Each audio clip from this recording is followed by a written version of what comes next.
23. martā Skrindu dzimtes muzejs plašākai publikai prezentēja projektus Muna sāta, muna dzīve un ūdendzirnavas un dzirnavnieku stāsti Latgalē.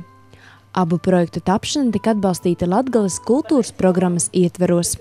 Prezentācijas pasākums tika organizēts sadarbībā ar Latvijas Lauksaimniecības universitātes jaunajām zinātniecēm Madaru Pidžu un Lilitu Lazdāni, kuras piedāvāja iespēju noklausīties lekciju ciklu par Latgales ainavas identitāti un tās mainību laika gaitā.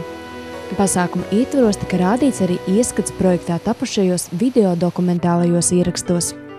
Projekts Muna sāta, muna dzīve stāsta par 927 Līksnas draudzes teritorijā esošajiem lauku sētu kompleksiem. Projekta ietveros tika vākti un apkopoti iedzīvotāju stāsti par dzīvi un darbu šajās mājās, dzīvojuma māju un saimniecības ēku kompleksos veiktajām funkcijām un tradicionālajām paražām.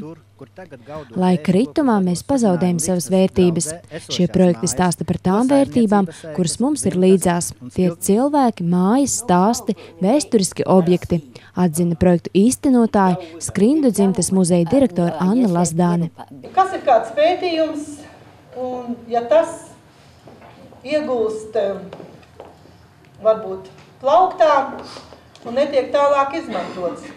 Un šodien mēs varam būt gandarīti par to, kad Romalda varbūt šī neprātīgā ideja dokumentēt lauku sētas Līksnas draudzē, teiksim, ir ieņēmusi tādu jau pavisam skanīgu skanējumu. Un 16.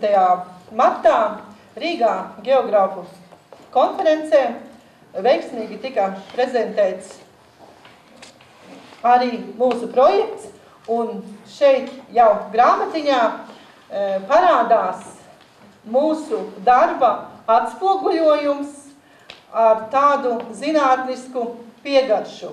Un šeit mēs, mīļie līksnieši un vabolieši, jau varam ieraudzīt viens otrs savu mājiņu un savu ainavisko vidi, kas mums ir apkārt. Projekta gaitā tika veikta arī padziļināta izpēte par Skrindu dzimtes māju vietu. Balstoties uz Skrindu dzimtes pēcteču atmiņām un pieejamām fotogrāfijām, tika izstrādāta skice un rasējums, pēc kuras izgatavots neliels māju vietas makets. Makets vitrīne tapis pateicoties Šveices profesora Rudolfa Millera ziedojumam. Savukārt otrajā projektā tika apzinātas un dokumentētas Latgales novadā esošās ūdendzirnavas. Diemžēl vairākums ūdens maltuvju jau sen ir nozudušas no zemes virsmas. Par to kādreizējo nozīmi un eksistenci liecina vien drupas, akmeņu krāvumi vai straujāks ūdens tecējums. Veiktajā ekspedīcijā tika apsekotas Roģu, Upmaļu, Staškevicu, Prezmas, Jasmužas, Obiteļu un citas, kopumā 68 ūdendzirnavas.